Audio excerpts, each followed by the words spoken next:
Hello and welcome to the Horror Cinema Podcast. I'm Joe here from East Coast. Hello and greetings. This is Dan. I couldn't resist starting that way. Anyways, we're going with the Scars of Dracula today. This movie is... there's problems.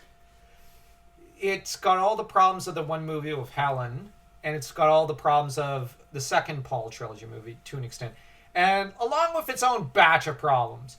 But it also has a few positives, unlike the previous movie. In this movie, we start off with an attack on Dracula's castle, where in previous movies you might have been wondering, why did the villagers just put up with things? Why don't they just attack Dracula's castle? So they do. They burn a great chunk of the castle, and they really go all out. And the thing is, Clove accidentally let them in. This is the second servant we find who has the name Clove.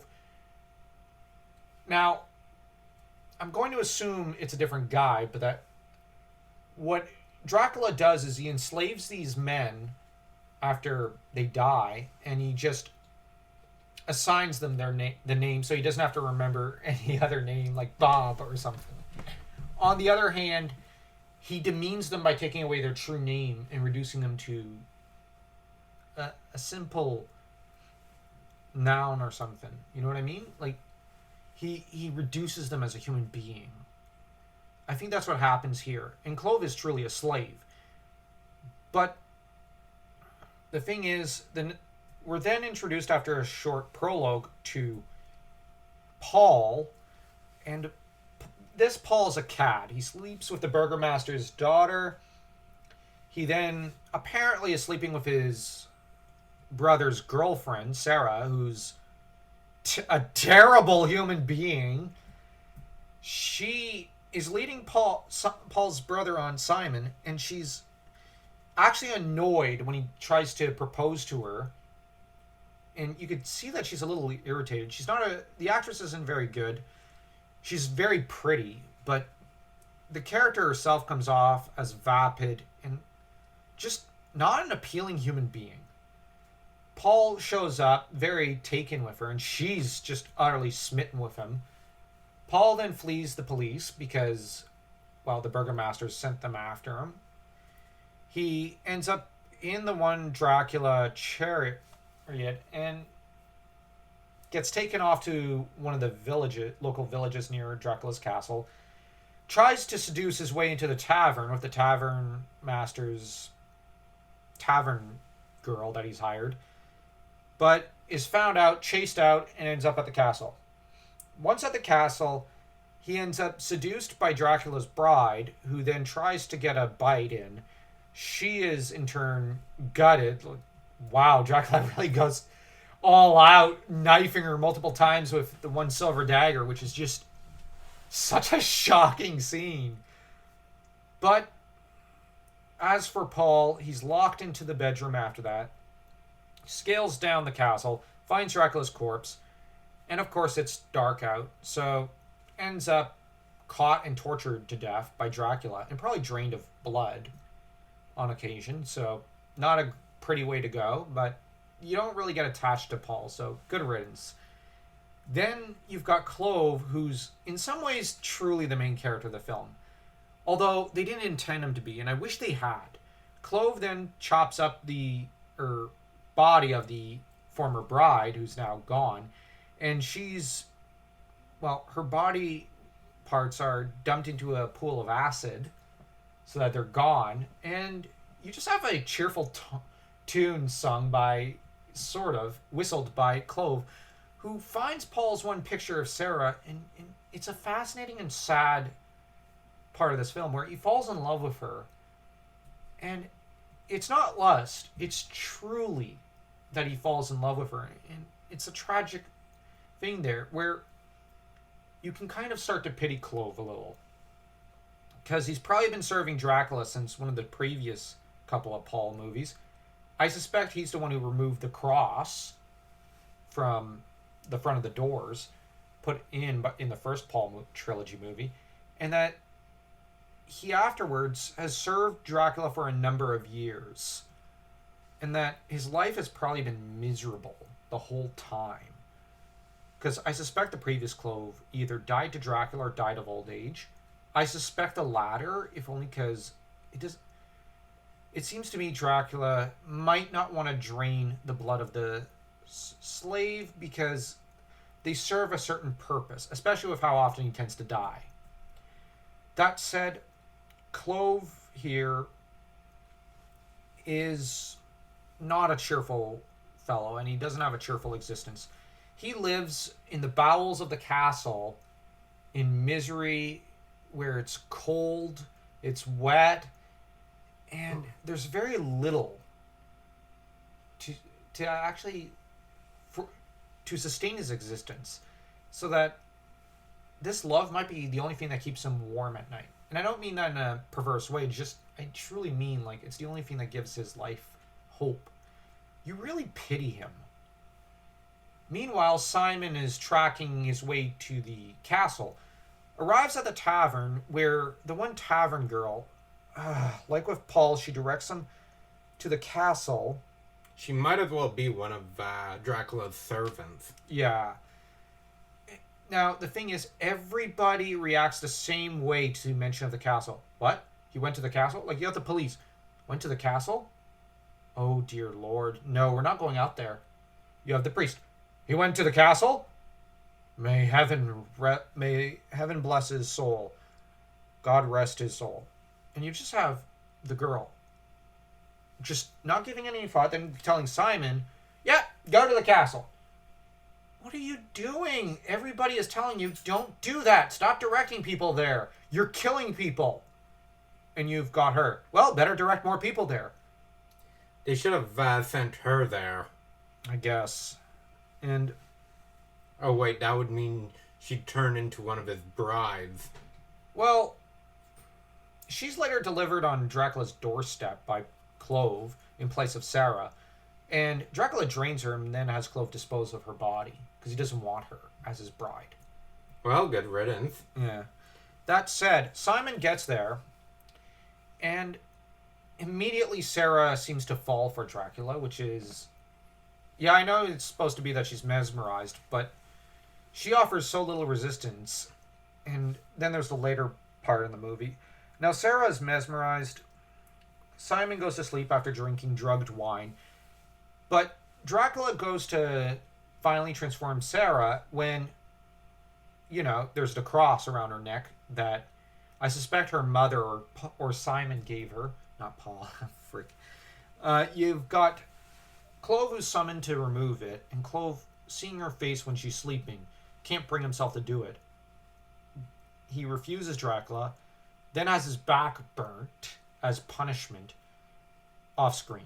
Later it's done on screen when he helps Simon and Sarah escape during the day in what is one of the most horrendous and horrific scenes, as Dracula takes a sword, heats it, and then presses the heated point on Clove's back in one of the worst torture scenes and most horrid ones in cinematic history, as you actually hear the sss from the point being pressed against human flesh, and the way it's done with Dracula smiling from sadistic pleasure and Clove just screaming and crying, it is horrifying. This is probably the most horrifying moment in the scene. It's just physically agonizing to watch.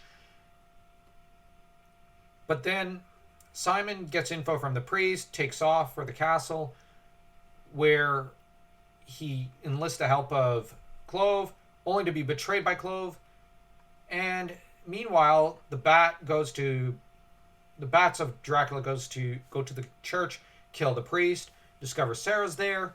The bats return to the castle to tell Dracula everything. Man, these bats have big mouths.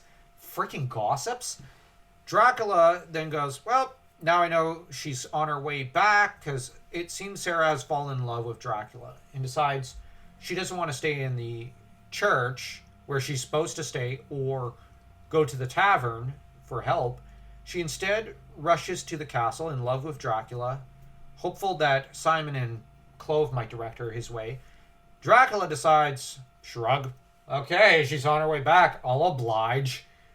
Goes and leaves Simon in that part of the castle where you can only reach it by climbing. Simon finds his brother's corpse. Whoop-de-doo. Clove, though, seeing that Sarah's come back and stricken by love, just apparently just tries to touch her locks and her cheeks and just seems genuinely enthralled by her in one of the most heartbreaking scenes, because you realize she's not worthy of his love.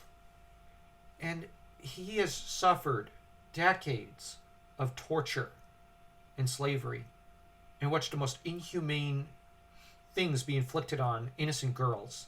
And even probably some innocent men, probably felt some of it. He has endured serious torture for her. And she is in love with Dracula. Or at least wants Dracula. And you just get this sort of pity for poor Clove. Because she's not worthy of him. Dracula shows up, tosses him aside. Clove breaks the spell over her by calling out to the cross. She rushes out, stricken by fear. Clove then helps Simon up out of the part of the castle he's imprisoned in. And then Clove rushes off to grab a silver dagger to try and kill Dracula and save Sarah, only for him to be tossed over the side of the cliff. And then, I guess, God has enough of this film as Dracula grabs a metal bar and is struck by lightning. Either that or it was Zeus saying, hey, hands off my girl, I want her. And Dracula is burnt to death. It's such a dumb ending. They should have had Simon stab him with the dagger. I say Clove. I know. I don't care about Simon. But that said, that's on the literal side. Now, on the philosophical side, this film does propose a more psychological element to the movie. Because I think it's directed by Terry Fisher. Now, the thing with Sarah is that she, as we see, is in love with Paul, but Paul is promiscuous. The one girl in the village is promiscuous, of course. Her, the burgomaster's daughter, are basically lovers to Paul. But the thing is, I think psychologically we're supposed to look at Paul and Dracula as the same character, I guess you could say, from an archetypal point of view, so to speak. And in turn, you have Simon and Clove, who are in a way the same character, archetypally. And Sarah is basically the temptress. Her and Dracula's bride are the same archetype. And I know it sounds dumb, but it's not, I think. At least not completely. The thing is, I think that with Simon, the difference between... Now, Paul might be the little... He is promiscuous, certainly, but he has a side of Dracula, probably, that is not exactly good, but is better than Dracula himself. But if you actually think about it, Paul is sleeping with his brother's girl, leading her on with no intention of marrying her, and just otherwise leading her into a life of promiscuity and, I guess, for lack of a better word, sin. And I'm not trying to be all devout and whatnot, but Paul is honestly torturing his own brother, psychologically, without a care. Whereas Dracula is psychologically and physically torturing Clove. And the only person willing to help Simon is Clove. But Clove is just an extension of Simon, in a way, and vice versa. Simon is basically just playing slave to his brother. Basically cleaning up his brother's good name, looking after him, and otherwise catering to him, and even giving over his own girlfriend to him. Sort of. While he's tortured, essentially. And humiliated, and made to be his brother's keeper.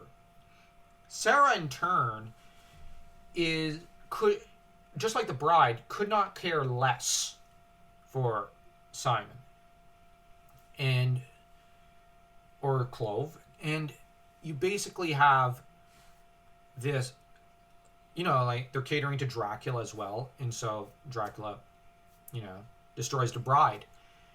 But I think that what we're supposed to look at it as is that this might seem weird, but maybe the real battle is for Simon's freedom, his liberty to break free from Sarah and from Paul in a way. Like this is what, so that the real battle is between Paul, Sarah, and Simon.